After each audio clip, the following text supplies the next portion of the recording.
Dear students, आज हम discuss कर रहे हैं मेमोरेंडम ऑफ एसोसिएशन का पार्ट 3 पार्षद सीएमआर नियम का तृतीय भाग।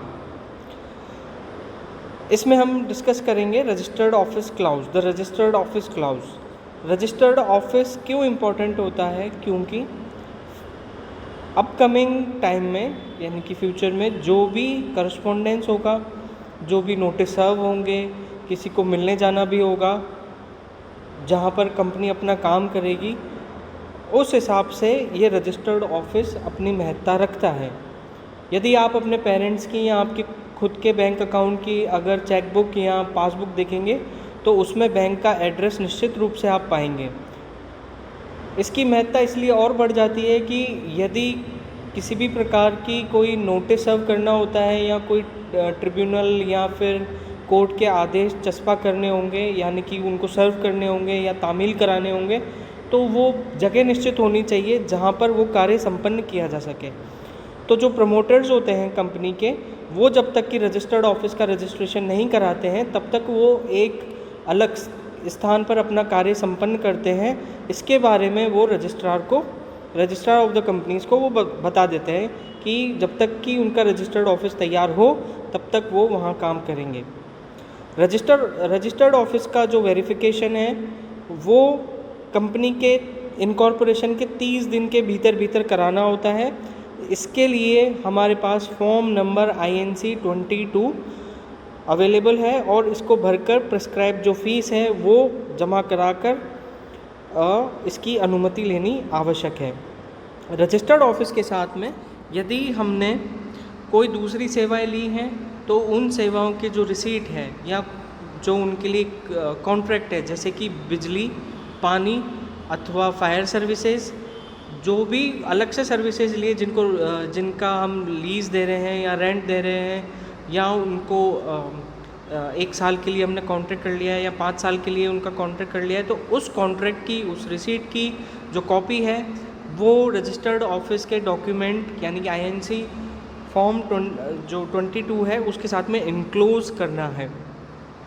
ज़रूरी नहीं है कि कंपनी के द्वारा ऑक्यूपाइड ही कोई प्रीमाइसेस है वो ही रजिस्टर्ड ऑफिस में तब्दील हो सके, उनको बनाया जा सके।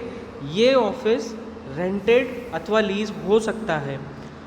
इन केस रेंटेड और लीज, तो उसके जो भी कॉन्ट्रैक्ट, जो भी अनुबंध हुआ है, उसके जो डॉक्यूमेंट्स हैं उनको इनक्लोज करना होता है। जो फायर, वाटर और इलेक्ट्रिसिटी सर्विसेज है उनको इस एक्ट में यूटिलिटी सर्विसेज कहा गया है, और दूसरी सर्विसेज भी हो सकती है, लाने ले जाने वाली सर्विसेज भी हो सकती है। तो जो भी यूटिलिटी सर्विसेज है उनके डॉक्यूमेंट्स को इनक्लोज करना है। अब आता है publication of name and address of the registered office. जब रजिस्टर्ड ऑफिस तैयार हो जाए तो रजिस्टर्ड ऑफिस पर उसका नाम एफिक्स होना चाहिए, कंपनी का नाम लगा हुआ होना चाहिए।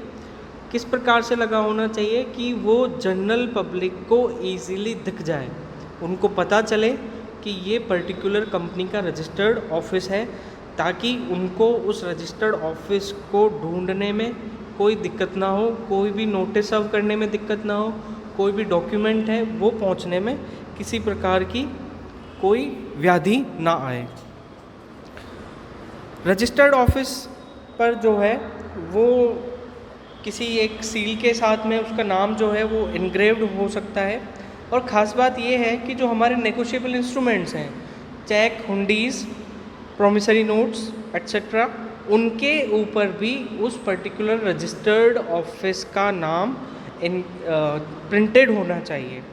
उससे ये पता चलता है कि ये जो पर्टिकुलर इंस्ट्रूमेंट है उसके लिए ऑफिशियली जो ऑथराइज जो पर्सन है वो कहाँ पे अवेलेबल होंगे। तो इसलिए ये जो रजिस्टर्ड ऑफिस क्लाउज है ये किसी भी कंपनी के लिए बहुत ज़रूरी होते हैं। कंपनी का नाम जब भी लिखा जाएगा तो वो पूरी तरह से लीगल फॉर्म में होना चाहिए, जैसे कि पब्लिक लिमिटेड, प्राइवेट लिमिटेड अथवा OPC, 1 पर्सन कंपनी।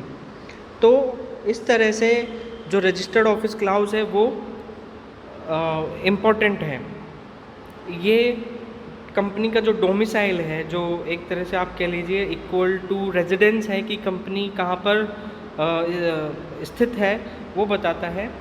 और लॉफुली ये माना जाता है कि वो जो सब तरह के जो संप्रेषण होंगे, कम्युनिकेशन होंगे, उनको रिसीव करेंगे और वो यहीं से ही दूसरे कम्युनिकेशन को यहाँ से जनरेट करेंगे, यहाँ से भेजेंगे। यानी कि सिंपल भाषा में हम ये कह सकते हैं कि रजिस्टर्ड जो ऑफिस है वो सभी प्रकार के लेटर्स, नोटिसेस, डॉक्यूमेंट्स को रिसीव करेगा और इसी रजिस्टर्ड ऑफिस से सभी प्रकार के जो नोटिस है, इन्फॉर्मेशन है, एडवर्टीज़मेंट्स हैं, उनको वो यहाँ से सेंड करेगा।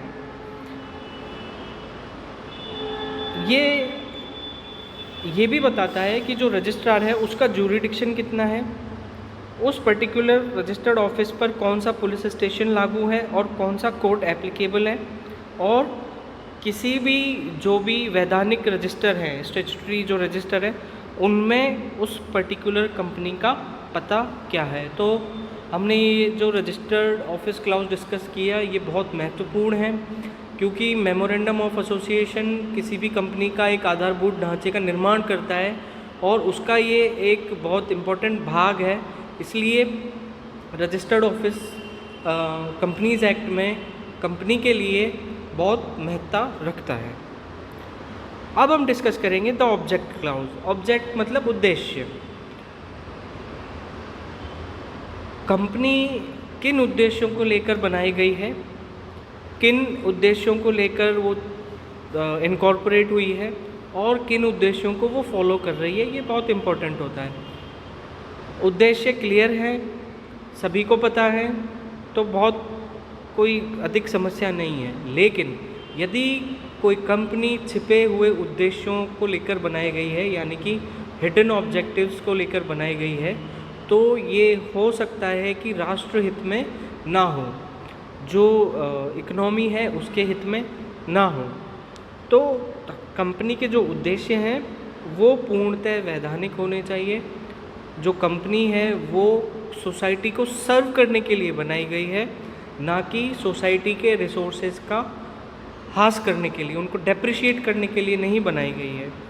तो जो भी ऑब्जेक्ट्स हैं उनमें कौन कौन से फैक्टर्स को हमको कंसीडर करना है। Not be against the law, जो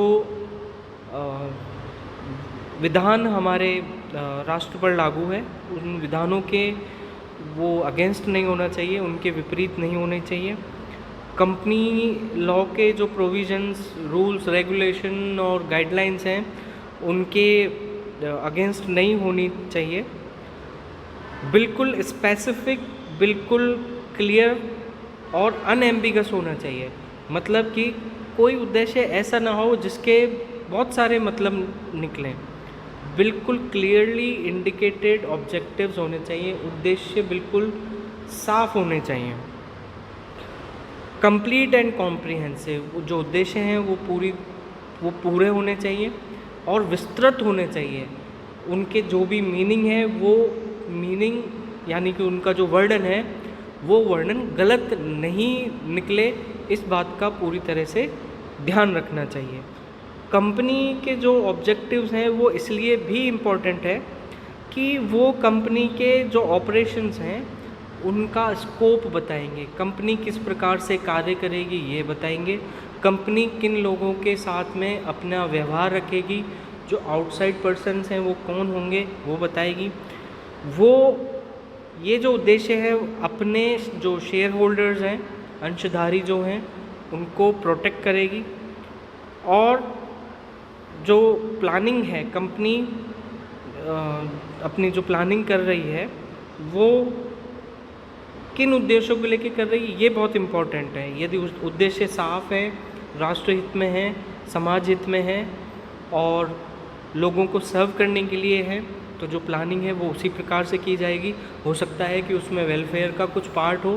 प्रॉफिट अर्निंग ज़रूरी है क्योंकि जब तक धन नहीं होगा तब तक कंपनी अनवरत किस प्रकार चल पाएगी, किंतु उसमें वेलफेयर का भी पार्ट होना अनिवार्य है।